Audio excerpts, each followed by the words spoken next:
Welcome to the deep dive. Today we're going to try and get a quick handle on a really fascinating figure, Dr. Aprem Metropolitan. Mm-hmm. His influence on Chaldean Syrian church in India, well, it spanned over 5 decades, Mm. right from 1968 until he passed away in 2025, aged 85. A very long tenure. Exactly. So we're going to unpack his, let's say, remarkable and really multifaceted legacy. That's right.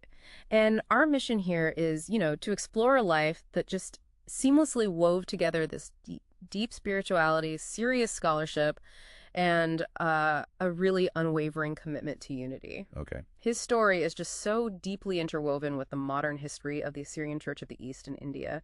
The church based in Thrissur, Kerala, tracing its roots way back to St. Thomas the Apostle. Right. So how did this journey even begin? I mean, from a young boy in Thrissur feeling a calling to becoming this, well, global scholar and a key figure in bridging divides.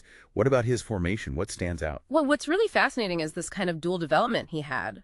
Deep, deep roots in Thrissur, Kerala, definitely, but also extensive theological education. We're talking India, England, the United States. Wow. Earning multiple doctorates. Church history, Syriac studies. So this global exposure, combined with that really intimate local understanding, it just prepared him uniquely for leadership. I see. It really set the stage for his, incredibly rapid ascent. He was ordained a deacon in 61, priest in 65, Mm-hmm. and then, get this, consecrated bishop and elevated to Metropolitan in Baghdad, Iraq, all within 8 days in 1968. 8 days. At what age? He was only 28. 28. That's astonishing. It really is. And that quick promotion and then his 50-plus year tenure, it provided just unparalleled stability for the church. Yeah, you can imagine, especially Okay. considering, the turbulent times many churches face. It seems like that unique foundation really prepared him for what became his life's work, Yeah. unity. Exactly. So what were some of those internal divisions he had to navigate within the Assyrian Church of the East, I mean? Yes, his role there was absolutely crucial. Since the 1960s, the church had struggled with, the very contentious issue of hereditary appointments. Right, leadership passed down in families. Precisely.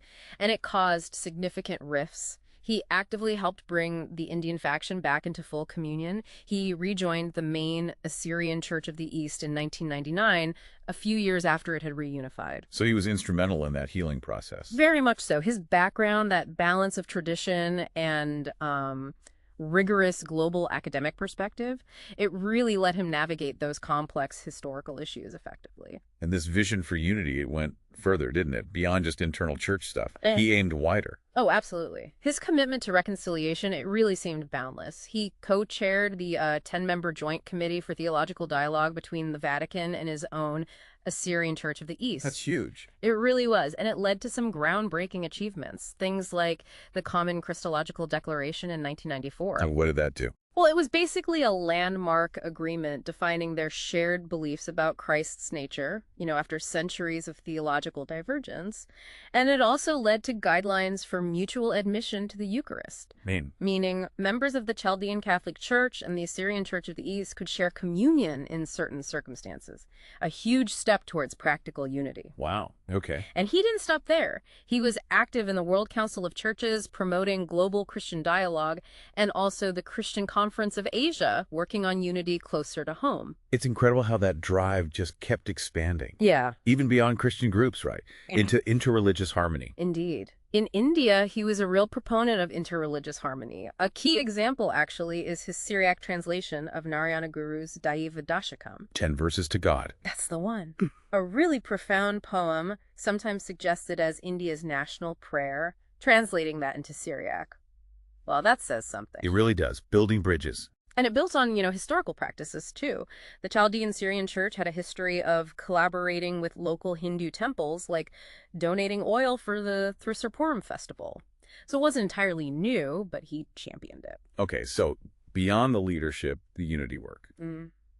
His scholarly output is just staggering. You mentioned doctorates, but the books, something like 65 to 68 books. That's right. In English and Malayalam mostly, across different genres. What kind of things did he write about, and how did all that scholarship actually feed back into his leadership? Well, his doctoral work itself focused on his church's history.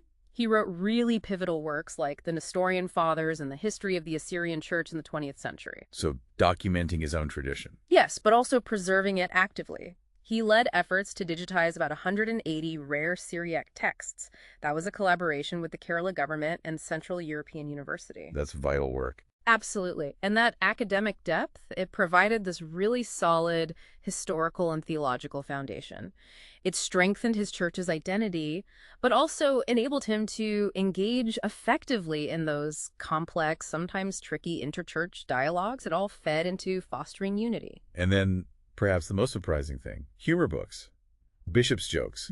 Seriously. Yeah, bishop's jokes. Laugh with the bishop. They were even translated into Russian. That's amazing. How did that fit in? Well, I think those humor books, they weren't just a quirky sideline. They were actually a subtle but pretty powerful tool. How so? They kind of demystified the figure of the Metropolitan, who can seem quite austere, right? It showed his human side, maybe suggested that deep spiritual work could still be approachable, even joyful. Making him more relatable. Exactly. That accessibility itself, you could argue, is another form of bridge building, connecting with his flock and people beyond on a different level. So bringing it all together, what does Dr. Marpeya Metropolitan's life really show us today? What's the takeaway?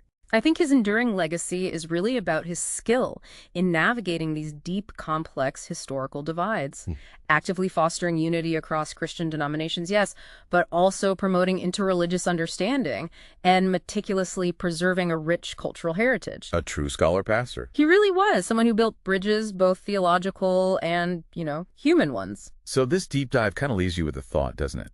In a world that feels so often defined by divisions, what can we learn from leaders like him? Leaders who dedicate their lives to understanding, to unifying, and preserving. One detailed insight, maybe one funny story at a time.